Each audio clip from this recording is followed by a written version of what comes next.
저번 시간에 우리는 여호와께 드리는 제사를 멸시했던 엘리의 두 아들 홈리와 비느하스에 대해서 살펴보았습니다. 두 아들은 단순하게 제사만 업신여긴 것이 아니라 그 제사 안에서 하나님 앞에 드려지는 제물에 대한 규례도 완전히 업신여겼었습니다. 그렇게 해서 이 홈리와 비느하스는 자기들만 악행한 것으로 끝나는 것이 아니라 이스라엘 백성들도 하나님 앞에 온전한 제사를 드리는 그 일에 방해를 하게 된 것이죠. 그러다 보니까 이스라엘 전체의 백성들이 하나님 앞에 나와 드리는 제사가 온전한 제사가 된 적이 거의 없을 지경이었던 겁니다.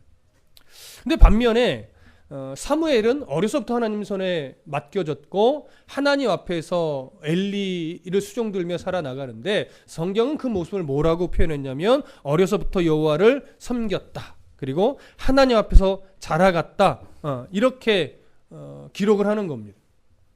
지금 사무엘서 2장은요. 이렇게 엘가나의 홈리와 비느하스의 악행과 사무엘이 여호와 앞에서 자라나는 이 두 모습을 계속 반복적으로 지금 비교해 가고 있는 중입니다. 그럼 하나님은 왜 두 아들의 홈리와 비느하스의 악행과 또 여호와를 섬기며 또 여호와 앞에서 자라나는 사무엘의 모습을 비교해 나가고 있는지 그 중요한 의미를 오늘 본문에서 발견할 수 있으실 겁니다. 먼저 18절, 19절을 좀 읽겠습니다. 18절, 19절 시작. 사무엘은 어렸을 때에 세마포 에봇을 입고 여호와 앞에서 섬겼더라. 그의 어머니가 매년 드리는 제사를 드리러 그의 남편과 함께 올라갈 때마다 작은 겉옷을 지어다가 그에게 주었더니, 자, 18절을 히브리어 성경으로 보면 앞에 접속사가 하나 있습니다. 그러나라고 하는 거죠. 그러나 사무엘은 어렸을 때에 세마포 에봇을 입고 여호와 앞에서 섬겼더라, 이렇게 연결이 되는 겁니다. 그러면 그 앞에는 어떤 내용이에요?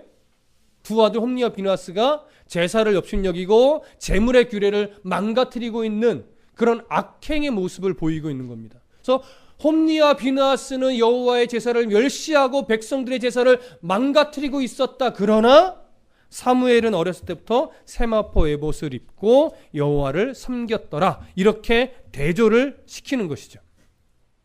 한 가지 먼저 우리가 좀 생각해 볼 것은 지금 홈리와 비느하스라고 하면 엘리가 대제사장이고 그 두 아들은 전체 제사들을 주로 이끌어내는 아주 중요한 제사장의 역할입니다.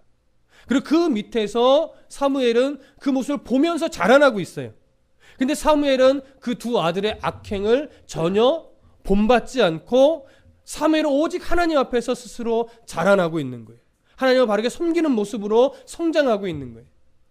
어떻게 이 사무엘이 두 아들의 악행을 배우지 않을 수 있었을까요? 이것은 사무엘이 참 잘했다. 물론 이렇게 말할 수도 있습니다. 그러나 하나님께서 사무엘을 지켜내시고 있는 중이다라고 하는 것을 보실 수 있어야 됩니다. 똑같은 나쁜 환경이지만 사무엘은 그 나쁜 모습을 배우지 않고 오히려 하나님이 인도해 나가는 좋은 모습을 흡수하며 좋은 신앙의 본을 배우며 하나님의 말씀 안에서 바른 기준을 가지고 지금 자라나고 있는 중입니다. 그래서 철저하게 초점이 어디에 있어요? 사무엘을 지켜내시며 직접 세워가시는 누구? 하나님을 보실 수 있어야 됩니다. 그 초점이 이제 계속 오늘 본문 안에서 이어질 텐데 특별히 18절은 뭘 강조하냐면 사무엘이 어릴 때부터 세마포 에봇을 입고 여호와를 섬겼다, 이렇게 기록을 합니다. 그리고 19절에 보면 한나가 매년, 그러니까 1년에 한 번 실로에 올라와서 엘가나와 함께 제사를 매년제를 드릴 때 사무엘이 크는 그 속도에 맞춰서 에봇을 지어와서 그것으로 사무엘이 옷을 입었다라고 보는 거죠. 그래서 18절에 기록된 세마포 에봇과 그 다음에 19절에 기록되어 있는 작은 겉옷, 이것은 동일한 옷으로 보고 있습니다. 자, 왜 그러냐면 이 작은 겉옷이라고 하는 이 겉옷은요, 출애굽기나 이 제사장의 의복을 기록하는 장면에 있는 제사장이 입는 겉옷, 그러니까 에봇은 요 앞에 이렇게 네모난 게 있고 줄로서 이렇게 묶게 돼 있어요. 그래서 그 원래 에봇 안에 있는 에봇 받침 겉옷이라는 게 있습니다. 그것 위에 띠처럼 묶어내는 에봇을 말하는 것이 아니라 전체 그 에봇 안에 먼저 겉옷처럼 입는 에봇 받침 겉옷을 의미하는 것으로 보여지는 겁니다. 그래서 여기서 말하는 세마포 에봇은 전체 겉옷처럼 제사장들이 입는 옷이고, 그것과 동일한 표현으로 한나가 지어온 작은 겉옷이 바로 그것을 의미하는 동일한 단어를 쓰고 있습니다. 자, 그렇다면 대제사장도 세마포 에봇을 입죠. 일반 제사장도 에봇을 입습니다. 근데 차이점은 뭐냐면 대제사장이 입는 에봇은 화려한 색실로 지어집니다. 근데 일반 제사장이 입는 옷은 세마포로 지은 흰색 겉옷을 그냥 입는 겁니다. 자, 그러면 이 제사장들이 입는 세마포 에봇은 말 그대로 제사장만 입을까요? 화려한 색실로 낸 거 말고 세마포로 지은 하얀색 에봇은 제사장들만 사실 입지는 않습니다. 보편적으로 제사장들이 입지만 중요한 종교의 의식 때는 왕도 입습니다. 그래서 사울 왕도 입은 적이 있고 다윗 왕도 입은 적이 있습니다. 그 왕만 입느냐? 또 그렇지 않습니다. 하나님의 말씀을 가르치는 자도 입고 하나님의 말씀을 배우는 자도 입습니다. 그렇다면 오늘 사무엘은 어떤 자의 모습으로 에봇을 입은 걸까요? 여호와를 섬기는 자? 제사를 인도하는 위치에서? 그렇게 보기는 아직 나이가 너무 어립니다. 그렇다면 지금 사무엘이 세마포 에봇을 입었다는 것은 뭐냐면 하나님의 말씀을 배우는 자로서 엘리의 수종을 들면서 여러 제사를 인도하고 성소에 일을 할 때 그것을 수종드는 자, 그러면서 하나님의 말씀을 배우며 지금 수련하는 자의 모습으로서 입는 겁니다. 그런데 하나님은 그 모습 자체를 뭐라고 이야기를 해요? 여호와 앞에서 섬겼다라고 인정을 하고 있는 겁니다. 하나님 두 아들은 제사장이지만 그 제사장으로서 여호와를 경멸하며 제사를 업신여기는 모습은 그냥 말 그대로 하나님을 섬기는 모습이 아니라 악행으로 간주하는데, 뭐 크게 뭐 하는 거 없어요. 그냥 하나님 앞에서 말씀을 배우고 어떻게 여호와를 섬기나 그 모습들을 보며 배우고 있는 사무엘의 모습은 여호와를 섬겼다, 이렇게 하나님이 인정하고 있는 겁니다. 이 두 가지 비교가 이제 계속 오늘 사무엘서 2장에서 흘러나가고 있는 거죠. 한 가지를 더 보자면 한나가 매년, 그러니까 몇 살 때까지 에봇을 지어주었는지는 잘 모릅니다. 몇 살 때까지인지는 잘 모르겠으나 한나가 매년 1년에 한 번씩 에봇을 지어 입힐 때마다 사무엘을 만나서 옷을 줄 때 엄마가 만들어서 그냥 줬을까요? 아마 거기에는 어릴 때부터 기도하며 사무엘을 양육했을 때처럼 믿음의 권면을 주며 네가 이런 존재야, 너는 하나님 앞에 쓰임받아야 되는 존재라고 하면서 하나님 앞에서 네가 어떤 존재인지를 늘 가르치면서 주었을 것으로 여겨집니다. 그래서 오늘 2장 끝까지 보게 되다 보면 어떤 것도 보게 되냐면 신앙교육에 말하자면 성공한 한나의 모습과, 궁극적인 건 하나님이 양육하시는 거지만 신앙교육에 실패한 엘리의 모습, 두 모습 또한 은근히 대조가 되고 있습니다. 그것까지도 여러분들 말씀 안에서 발견할 수 있었으면 좋겠습니다. 사무엘은 그렇게 지금 자라나고 있는 중입니다. 그리고 나서 성경은 다시 엘리의 두 아들 홈니와 비나스의 악행으로 또 화면을 전환합니다. 한번 읽어보시죠. 20절과 21절입니다. 시작. 엘리가 엘가나와 그의 아내에게 축복하여 이르되 여호와께서 이 여인으로 말미암아 네게 다른 후사를 주사 이가 여호와께 간구하여 얻어 바친 아들을 대신하게 하시기를 원하노라 하였더니 그들이 자기 집으로 돌아가매 여호와께서 한나를 돌보시사 그로 하여금 임신하여 세 아들과 두 딸을 낳게 하셨고 아이 사무엘은 여호와 앞에서 자라니라. 앞에 잠깐 말을 잘못했네요. 엘리의 두 아들의 악행은 22절 이후에 나오는 것이고 지금 20절과 21절은 그렇게 사무엘이 여호와를 섬기며 세마포 에봇을 입고 자라갈 때 엘리의 입술을 통해서 한나의 가정이 이제 복을 받는 장면을 잠시 기록하고 있습니다. 엘리는 끊임없이 세마포 에봇을 지어와서 사무엘을 입히는 그 한나의 모습을 보면서 엘리의 가정을 축복합니다. 근데 어떤 축복을 줘요? 사무엘을 대신하여 이 가정에 자녀의 복을 축복할 때 하나님이 그 음성을 들으시고 5명의 자녀를 줍니다. 자, 엘리가 축복하는 말을 하나님이 듣고 엘가나의 가정이 복을 받아요. 이 엘가나의 가정이 복을 받는 건 아주 중요한 그림이 이 안에 담겨집니다. 자, 보세요. 이스라엘이라는 전체 시선으로 한번 보십시오. 이스라엘. 지금 하나님 앞에 드리는 제사가 온전히 세워지고 있습니까? 두 아들로 인해서 온전히 제사가 드려지지 않고 다 망가지고 있습니까? 망가지고 있지요. 그러니까 어느 한 제사도 하나님 앞에 건강하게 시작해서 건강하게 끝난 제사가 하나도 없는 거라고 보시면 돼요. 그럼 두 아들로 인해서 사실은 이스라엘은 하나님 앞에서 복을 받을 수가 없어요. 어떻게 보면 버림받아 마땅해요. 종교 지도자가 이렇게 망가져 있으니 사실 백성들의 중심도 뻔합니다. 근데 하나님은 사무엘을 여호와 앞에 섬기게 지켜내시고 또 사무엘의 가정을 복을 주어서 자녀의 복을 허락하십니다.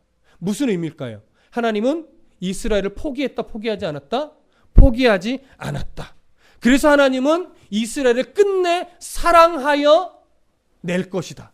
이 그림이 이 엘가나의 가정이 복을 받는 이 그림 속에 담겨 있는 것입니다. 그래서 사무엘이 여호와 앞에서 자라나고 있다라고 하는 것은 이 패역한 세대 이스라엘 백성들 안에 하나님의 사랑이 비집고 들어와서 심겨져서 끝내는 꽃을 피워낼 것을 소망하게 만드는 하나님의 크고 넓으신 사랑이 이 안에 담겨 있는 거예요. 그래서 사무엘의 자라남, 엘가나의 가정의 복을 받음은 결국 뭐예요? 이스라엘에 보여주는 소망입니다. 홈리와 비느하스의 모습만 보면 이스라엘은 정말 가능성이 없어요. 근데 한 사무엘과 또 그의 부모의 가정을 보면 이스라엘에게는 소망이 있습니다. 그 두 가지 그림이 지금 계속 나가는 거예요. 자, 이제 두 아들의 악행을 보십시다. 22절부터 25절입니다. 시작.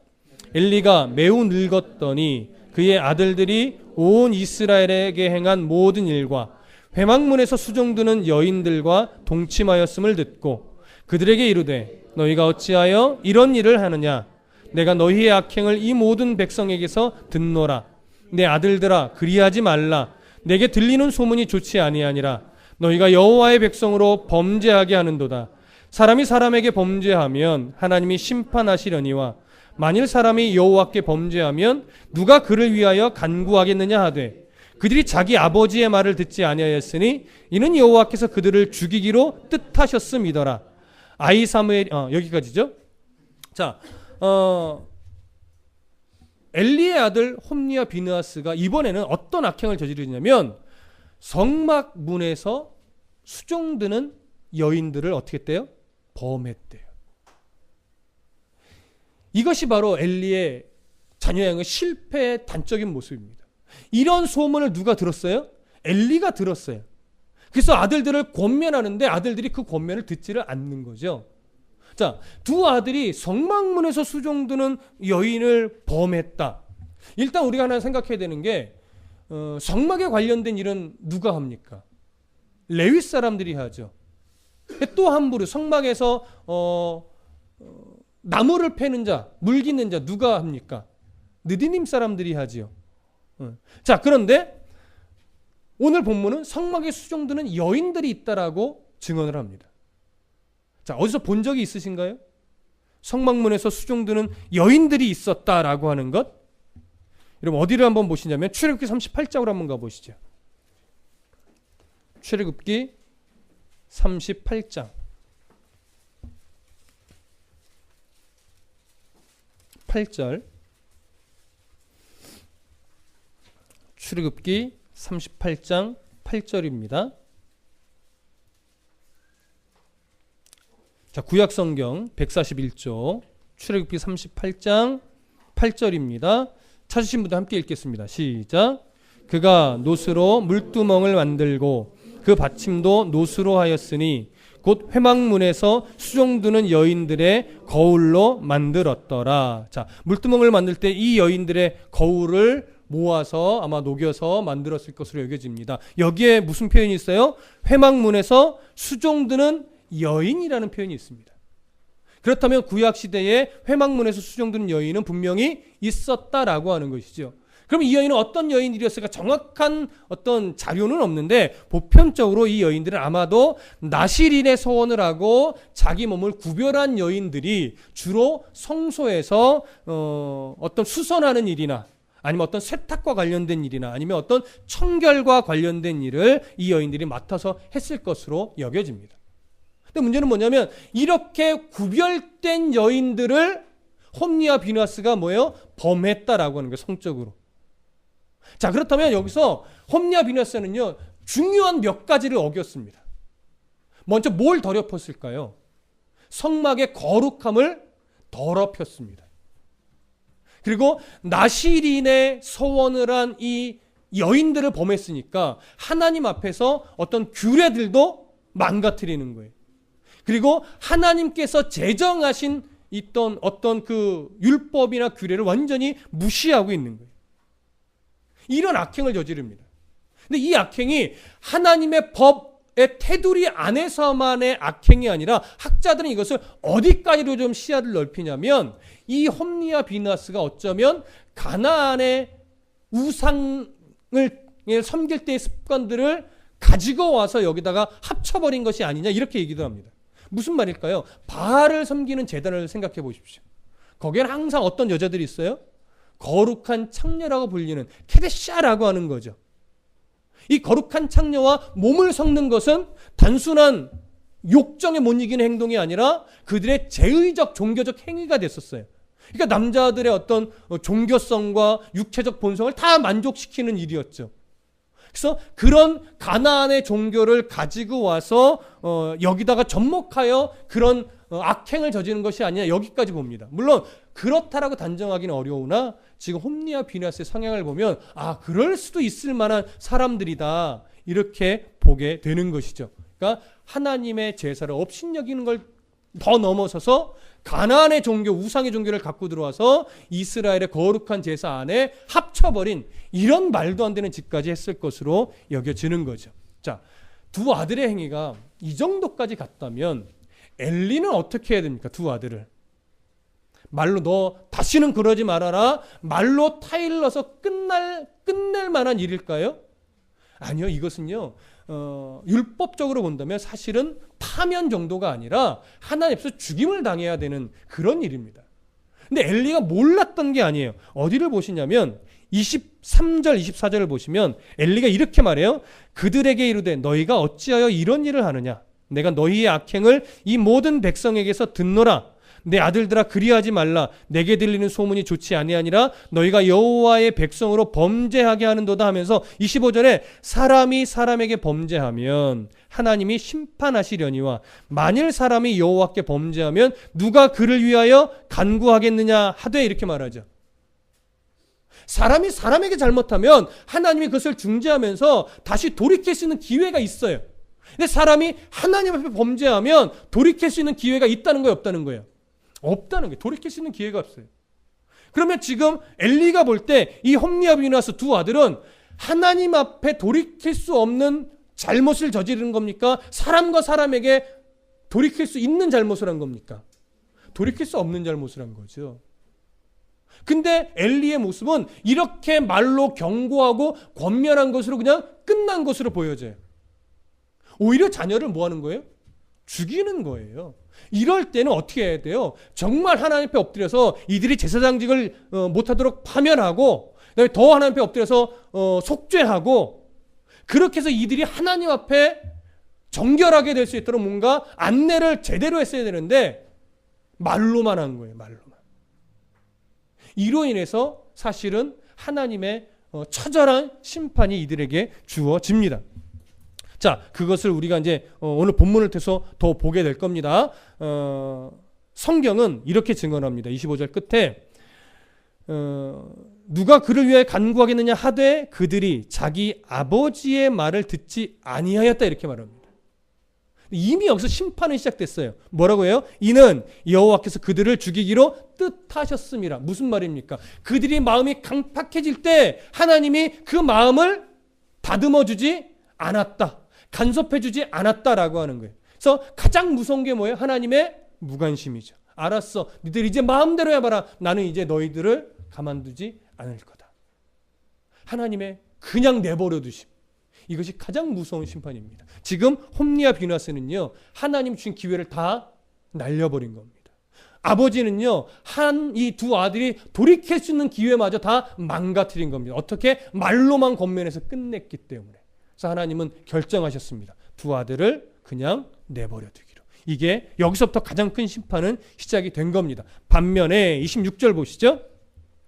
아이 사무엘이 점점 자라매 여호와가 사람들에게 은총을 더욱 받더라. 참 부정적인 내용을 우리에게 참 부정적인 내용을 증거했는데 이어서 또 보여주는 건 반면에 사무엘은 점점점 자랄 때마다 여호와 하나님께도 은총을 받고 사람들에게도 은총을 받더라라고 하는 거예요. 하나님은 그럼에도 불구하고 이스라엘을 포기했다, 포기하지 않았다? 포기하지 않았다. 그 사랑을 우리는 봐야 됩니다. 이 두 사람의 악행은 우리의 가슴을 먹먹하게 만들지만 그럼에도 불구하고 이스라엘을 포기하지 않는 하나님의 사랑 때문에 사무엘서는 우리에게 은혜를 주는 겁니다. 자, 이해되시죠? 자, 27절부터 34절까지 함께 읽겠습니다. 시작. 하나님의 사람이 엘리에게 와서 그에게 이르되 여호와의 말씀에 너희 조상의 집이 애굽에서 바로의 집에 속하였을 때에 내가 그들에게 나타나지 아니하였느냐? 이스라엘 모든 지파 중에서 내가 그를 택하여 내 제사장으로 삼아 그가 내 제단에 올라 분향하며 내 앞에서 에봇을 입게 하지 아니하였느냐? 이스라엘 자손이 드리는 모든 화제를 내가 네 조상의 집에 주지 아니하였느냐? 너희는 어찌하여 내가 내 초소에서 명령한 내 제물과 예물을 밟으며 네 아들들을 나보다 더 중히 여겨 내 백성 이스라엘이 드리는 가장 좋은 것으로 너희들을 살찌게 하느냐? 그러므로 이스라엘의 하나님 나 여호와가 말하노라. 내가 전에 네 집과 네 조상의 집이 내 앞에 영원히 행하리라 하였으나 이제 나 여호와가 말하노니 결단코 그렇게 하지 아니하리라. 나를 존중히 여기는 자를 내가 존중히 여기고 나를 멸시하는 자를 내가 경멸하리라. 보라, 내가 네 팔과 네 조상의 집 팔을 끊어 네 집에 노인이 하나도 없게 하는 날이 이를지라. 이스라엘에게 모든 복을 내리는 중에 너는 내 초소의 환난을 볼 것이요 네 집에서 영원토록 노인이 없을 것이며 내 제단에서 내가 끊어버리지 아니할 네 사람이 내 눈을 쇠잔하게 하고 내 마음을 슬프게 할 것이요 내 집에서 출산되는 모든 자가 젊어서 죽으리라. 네 두 아들 홈니와 비느하스가 한날에 죽으리니 그들이 당할 그 일이 내게 표징이 되리라. 자, 엘리의 집안에 내리는 이제 하나님의 저주가 구체적으로 여기에 묘사가 됩니다. 읽으신 27절, 28절의 내용에서는요, 하나님이 한 선지자를 보내서 엘리의 가문에게 무슨 얘기를 하냐면 너희들이 조상 때부터 하나님의 은혜로 선택받아 노예로 애굽에서 있었지만 너희들은 거룩한 하나님의 제사를 담당하는 제사장의 가문으로 하나님이 은혜를 베푸셨다라고 하는 거예요. 그걸 먼저 드러냅니다. 그러면서 뭘 드러내냐면 28절 끄트머리에 보시면 이스라엘 자손이 드리는 모든 화제를 내가 네 조상의 집에 주지 아니하였느냐 이렇게 말합니다. 거룩한 직분을 주었을 뿐만 아니라 너희들이 먹고 살아가기에 부족함이 없도록 제물 중에서 제사장에게 나누어지는 몫을 충분하게 주었다라고 하는 거예요. 그러니 제사장 가문이 부족한 게 있어요, 없어요? 없지요. 그런데 29절에서 뭐라고 말합니까? 너희는 어찌하여 내가 내 초소에서 명령한 내 제물과 예물을 밟으며 어찌하여 탐심과 탐욕을 가지고 제물의 분깃을 업신여겨서 너희들은 마음대로 막 가져갔느냐? 어떤 악행에 대한 이야기입니까? 홈니와 비느하스가 제물을 함부로 취했던 그런 내용이죠. 그러면서 이제 엘리를 책망합니다. 네 아들들을 나보다 더 중히 여겨서 내 백성 이스라엘이 드리는 가장 좋은 것으로 너희들을 살찌게 하느냐. 누구에 대한 이야기예요? 엘리가 두 아들을 바르게 책망하지 않고 말로만 책망했던 그 어리석은 부모의 사랑을 여기서 하나님이 지적하고 있는 겁니다. 말로만 안 된다. 그렇게 잘못한 것은 하나님 앞에 뭐가 잘못한 건지 어떤 대가를 치러야 되는지 그래서 하나님 앞에 어떻게 속죄해야 되는지를 정확하게 가르쳤어야 되는데 그렇게 바른 책망이 아니라 오히려 그 모습은 말로만 했던 권면은 네 아들들을 나보다 하나님보다 더 사랑한 거다. 그래서 이스라엘 전체의 제사가 다 어그러졌다. 이 얘기를 지금 하고 있는 겁니다. 그래서 31절부터 34절에서 하나님은 엘리의 가문에 노인이 없게 할 거라고 얘기합니다. 여러분, 노인이 없게 된다는 건 뭡니까? 대가 끊어진다는 얘기예요. 젊어서 다 죽는데요. 대가 끊어지는. 그러니까 대가 끊어진다는 건 뭡니까? 어느 시점이 되면 엘리의 가문은 남자가 남아있지 않기 때문에 제사장의 이 직분을 수행할 수 있어요? 없어요? 없어요. 그래서 제사장의 직분 자체가 이제 다른 가문으로 넘어갈 것을 의미하는데 34절에 보면 네 두 아들 홈니와 비느하스가 한 날에 죽으리니 그 둘이 당한 그 일이 네게 표징이 될 것이다 이렇게 얘기합니다. 조금 있으면 이제 두 아들이 전쟁터에서 한날 한시에 죽게 되지요. 그 두 아들이 한날에 동시에 죽는 것이 네 가문의 이 심판의 표징이 된대요. 이 표징이 된단 말을 가르쳐준다는 얘기는 뭐예요? 사실은 빨리 돌이키라는 거예요. 어떻게 보면 빨리 하나님 앞에 자복하라는 거예요. 제사장이 내가 끊어진다 할지라도 지금 그렇게 불명예스럽게 너희들의 가문이 없어지지 않도록 하나님 앞에 바르게 자복하고 바르게 회개해서 빨리 돌이키라는 거예요. 하나님의 마음이 지금 이러하라고 한다는 거 알려주면서. 근데 역사적으로 보면 이 엘리의 가문은 온전하게 하나님 앞에 회개하지 않은 것으로 여겨집니다. 35절부터 36절을 읽어보시면 정확하게 나타날 겁니다. 읽어보겠습니다. 시작.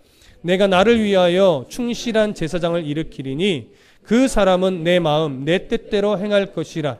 내가 그를 위하여 견고한 집을 세우리니 그가 나의 기름 부음 받은 자 앞에서 영구히 행하리라. 그리고 네 집에 남은 사람이 각기 와서 은 한 조각과 떡 한 덩이를 위하여 그에게 엎드려 이르되 청하노니 내게 제사장의 직분 하나를 맡겨 내게 떡 조각을 먹게 하소서 하리라 하셨다 하니라. 자, 엘리의 가문 대신 다른 가문을 세워서 대제사장의 역할을 감당하게 하겠다라고 분명하게 말씀하시는데 역사적으로 보면 이게 어느 때 이루어지느냐? 솔로몬 때 이루어지는 것으로 보여집니다. 솔로몬 때는요, 누가 제사장의 가문을 이어받냐면 사독의 가문이 이 제사장의 가문 직분을 다시 이어받습니다. 엘리의 가문은 어떻게 명맥을 한동안 유지했냐면 아비야로 이어지고 아히멜렉으로 이어지고 아비아달로 이어지면서 솔로몬 때까지 그래도 제사장의 명맥을 유지해 갑니다. 근데 솔로몬 때에 그 아비아달이 추방을 당해요.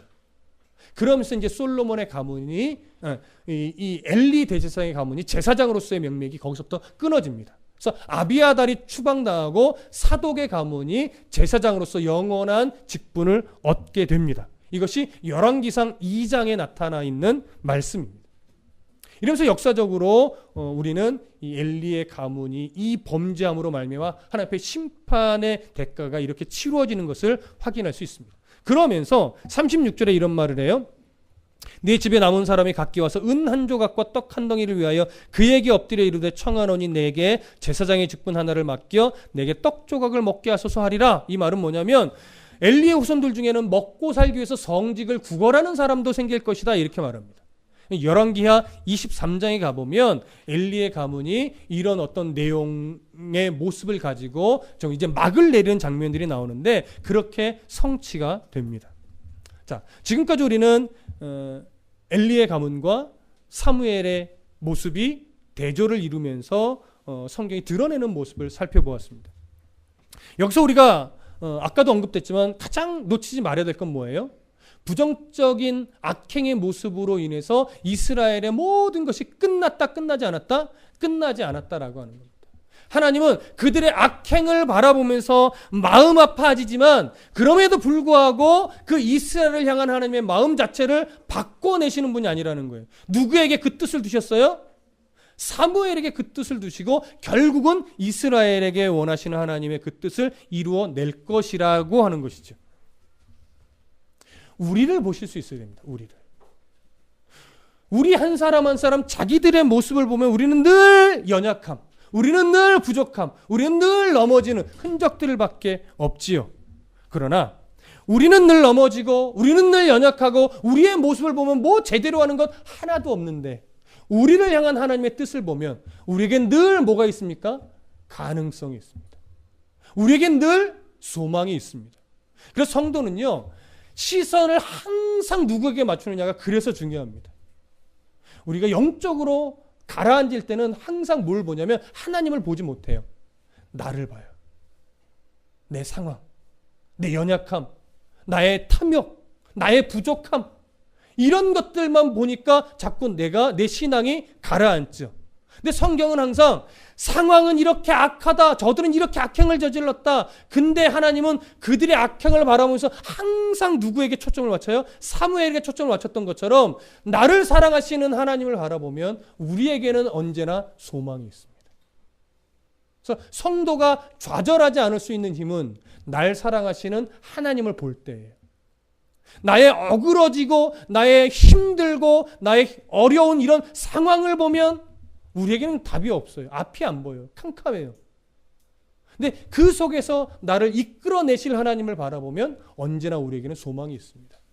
사무엘서 1장 2장은요. 그래서 항상 어디에 초점을 맞추는 거냐면 이스라엘을 포기하지 않는 하나님에게 초점을 맞추는 겁니다.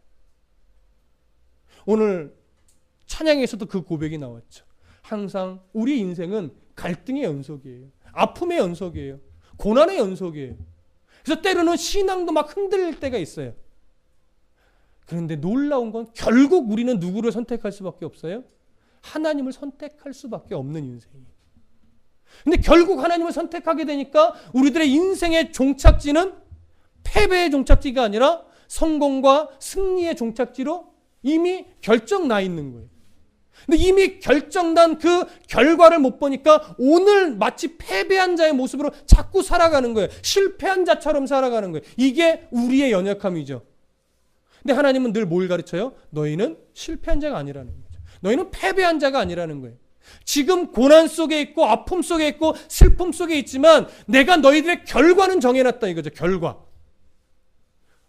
부자? 아니죠. 세상 속의 성공? 아니죠.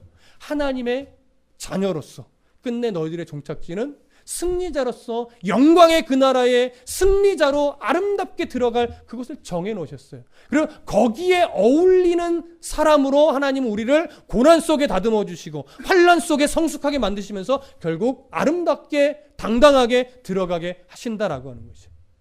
그래서 여러분, 예수 믿는 사람은 고난이 없을 수 없습니다. 어려움이 없을 수 없습니다. 근데 그 속에서 하나님을 발견하게 되고 그 속에서 하나님을 만나게 되고 결국 우리는 하나님을 선택하는 인생을 살아가게 됩니다. 그런 하나님의 은혜를 오늘 사무엘서는 우리에게 정확하게 보여줍니다.